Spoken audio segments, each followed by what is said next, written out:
So without any further ado, I am pleased to introduce Professor Justin Rueb. Good evening.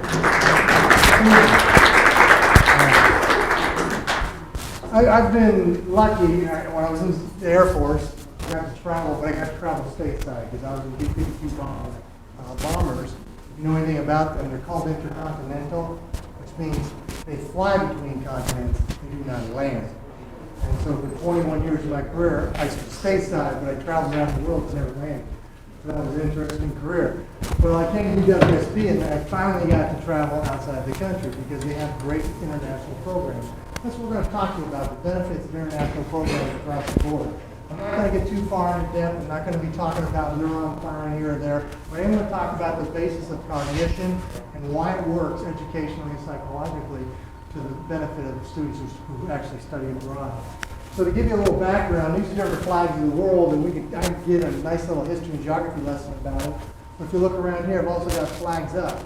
Some of you will know, some of you won't. I got to commend Todd, who just gave an introduction. He knew every flag. Is there anybody else that knows every flag?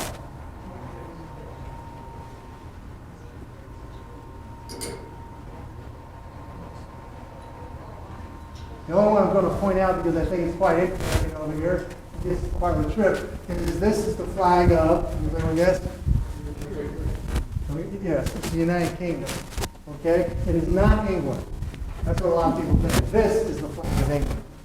If you notice, the flag of England is inside the flag of the United Kingdom. The United Kingdom is a combination of 4 different countries.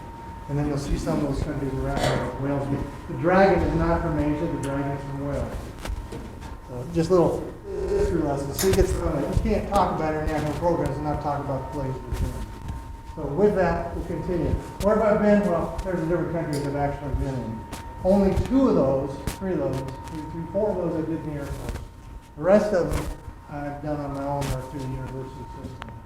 I love to travel, and it's a great opportunity. But as Amy here, she's also been overseas and been on a semester abroad with students in the summer.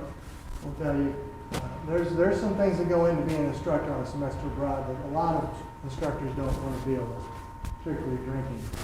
But there's some good things. The first thing we're going to do is the trivia quiz. If we're going to integrate international programs, we're going to see how good you are. I'm going to pass out a test, a trivia test. Throughout this, you're going to see 11 different pictures. 11 different pictures of places. Some of them are going to be very easy. Some are not going to be quite so easy. But whatever you see, put down both what the structure is and where it is located. And that'll give us a total of 22 possible answers. Whoever gets the most correct at the end will receive a nice little complimentary prize. The chocolate on the table is for you and whoever else wants it. I am a confirmed chocoholic. It's one of those 5 basic food groups I believe in, sugar and chocolate. So it falls right in. So you'll have 10 seconds as we go through this. So what are we going to talk about? First, why should anybody study abroad? Next, does the research support what we believe why people should study abroad? Then, why do these differences exist? So again, the psychological cognition, why they actually exist. We're going to talk about some research.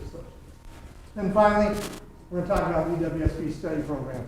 Can't talk about studying abroad without including UWSP, which has a very fine program, even better than some of our bigger universities around the area. We really do have a good program, and kudos to them. So here we go, first picture.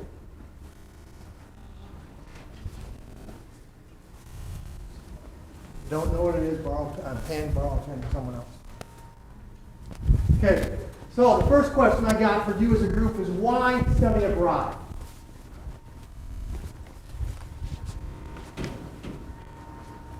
Question usually means an answer comment. Pardon? Broaden horizons, learn about cultures. Okay, broaden horizon.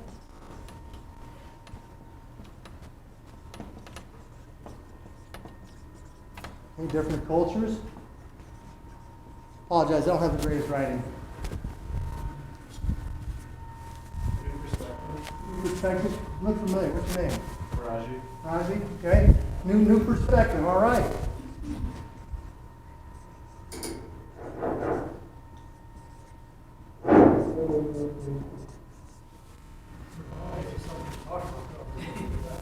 Okay. Topics to discuss. How's that? Or topics for discussion. That takes long enough. Learn a new language. Okay. New language. What else? Realize how long home is. Really? Well, actually, there's a lot to that. One of the things I tell students is you've got to open up as you go, because we are egocentric in America. Probably one of the most egocentric countries in the world, without doubt. Because we're here, we're on our side of the world. We kind of, when you go to the other side of the world, you quickly learn that, hey, they actually do things different. And believe it or not, sometimes it's better. But it's still always good to come back to what you consider to be home. So you're right. So returning, I'm just going to say returning home.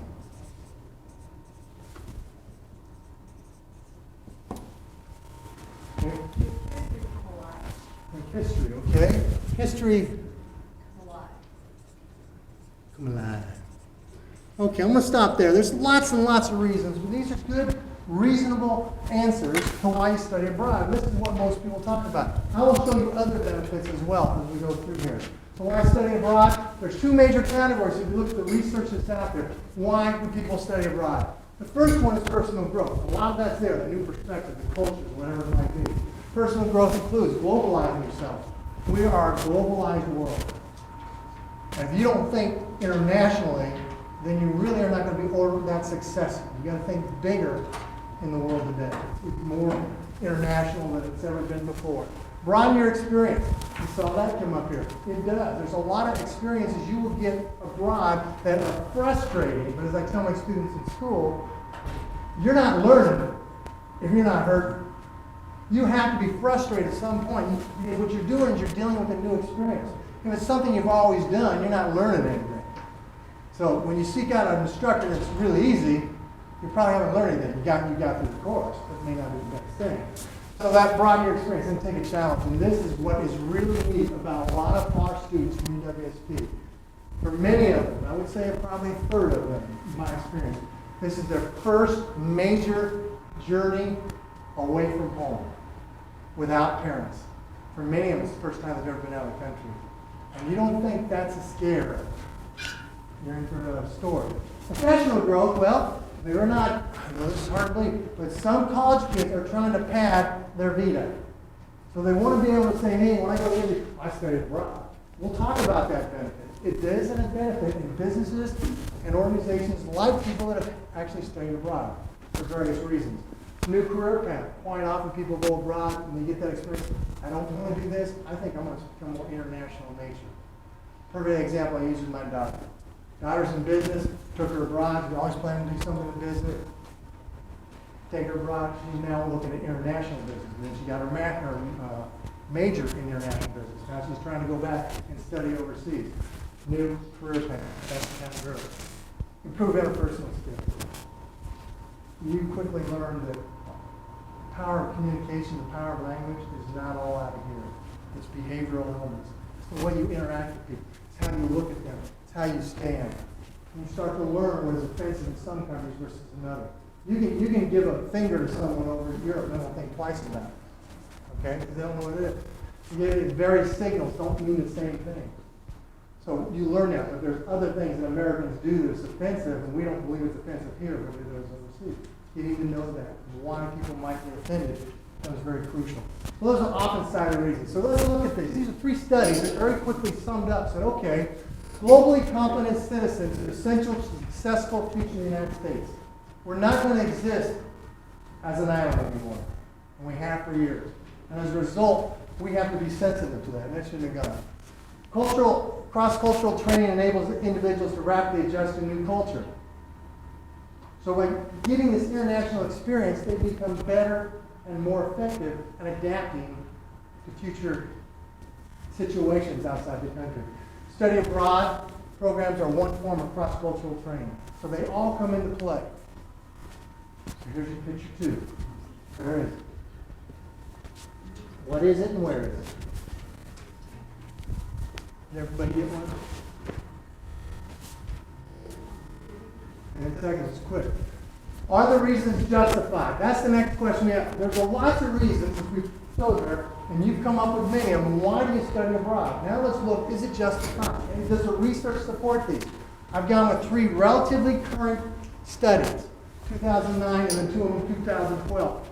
These studies are going to show you how research looks at the educational psychological benefits. And then we'll explain why they happen in a minute. They're just trying to show do the differences exist. So the first one is Clark, Flaherty, Wright, and McMillan. They wanted to look at intercultural proficiency. Specifically, they wanted to look at the global mindedness, which is the sense of connection between beyond yourself, going outside of your body, outside of your mind, what you are comfortable with. Then there's intercultural communication, understanding and having the ability to overcome the fact that you are going to be in a different land that communicates differently. I went to France for the first time. I took France in high school. Then I go back for the first time 31 years later. Couldn't believe how they had changed the French language. Okay?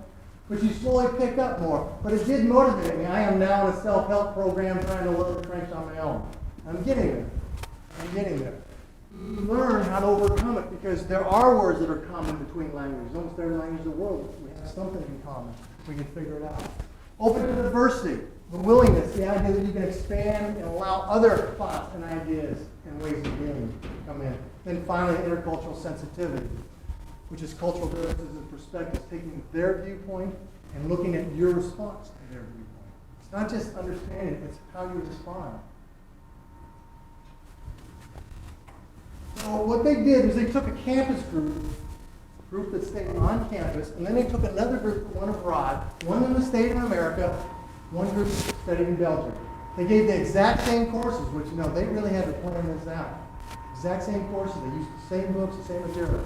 And what they found out in the post-semester, they gave them a survey at the end, and they asked them questions that did with global mindedness. They gave them questions that did with intercultural communication. These were self-report. Does everybody know what self-report means? It means there's no real evaluation. You're just saying, yeah, I can do this now. So it's a degree of confidence is what it really boils down to. When you look at this, the study abroad group outperformed and believed that they were better at global mindedness than the campus group, the group that stayed in America. And that was true in every category. It was greater than. These are statistically significant, which in the world of science says, we believe this is truth, in a sense. A simple way to look. We believe this to be true.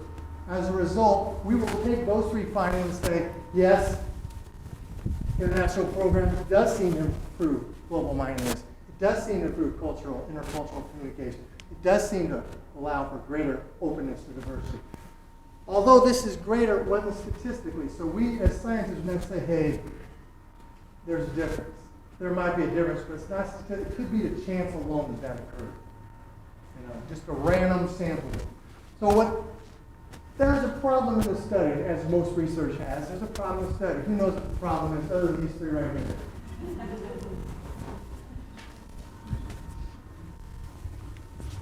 How many times did they test them? Once. And when did they test them? After the event, correct? So it could be that this group, the study abroad group, simply was already higher in those categories, and that's why they study abroad. Does that make sense? Well, that's what we call confound in science.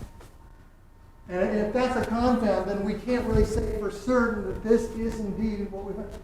Well, along comes Flaherty. There's a minute.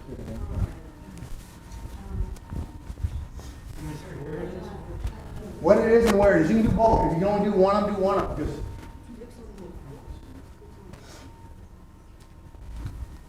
okay. So along comes Cisneros et al. Et al. Means and the others. They had a study abroad group and they had a campus group again. And what they did, they sent them over and they were independent. They did the exact same courses. They just went over, they studied abroad. The campus group did their study here, the other one did abroad, whatever courses they wanted. But they were looking at 5 elements. Functional knowledge, which, can you use a mobile phone abroad? Well, I can use a mobile phone, right? I'll tell you, the hardest thing for me, and I've been traveling 5 years, is remembering how they dial. Do they put their 01 or they do this? Because sometimes they put the 0-1 if they're in the country. Sometimes they don't. Depends upon the region. It's not easy. And by the way, they got their phone numbers all wrong. They don't put it 334. They're 113 and then 112 and then 4 or 5. Still don't get it. I have to sit down and listen. Okay, now what I got. You just convey it. And after you've been there a while, then you get it. That is functional knowledge. Can you look it up? Do you even know where about newspaper overseas? That's functional knowledge. Okay? World geography, capitals, landmarks. See how good you are here. Global interdependence is the foreign impact on us, the U.S., and our impact on them. We don't think about that a lot. We just think about what is happening in America. How's this impacting us? If you understand how it's impacting them and how they impact us, you're going to have a much better basis for understanding how to solve the problem. The problem I always throw up all the time is, food. We got hunger around the world. We have to grow more food, right? That's the solution. Do you know that's not the solution? You know what the real solution is? What's that? Throw away less. We throw away, that's part, but it's actually infrastructure. Getting governments that have, we send them the food, but they're not getting it to their people. It's the infrastructure that needs to be. We actually produce enough food to feed the world. We don't produce enough, we don't have enough infrastructure to give it to people that need it. It's an interesting situation. But you start to understand that. Interpersonal combination, patience and acceptance. I love Europeans for one thing. And you hear about, the French are rude, the Germans are very stoic. You can stereotype all you want, but I will tell you one thing that they do have. They have great patience. They have learned to communicate with multitudes of languages. And they're also one thing they really do better, a lot better than Americans. They try to learn other languages. And almost every country I go, if they're 30 or below, they just speak English because it's the international language. So they love that. Patience and acceptance. It's fun. Look at cultural sensitivity. When we talked about last time, it didn't prove, and we did not show, not provide evidence that there was a difference between the study group and the campus group. Well, we're going to look at that again. So when you look at it, you find out there's a pre-test study abroad campus group. They tested them before they left. Now, if you're in the world of science, you're all right. Now it's getting better. Now we can at least see, are they the same when they fans out? I use the word groups are equal because that's easy. They're not different in the world of science.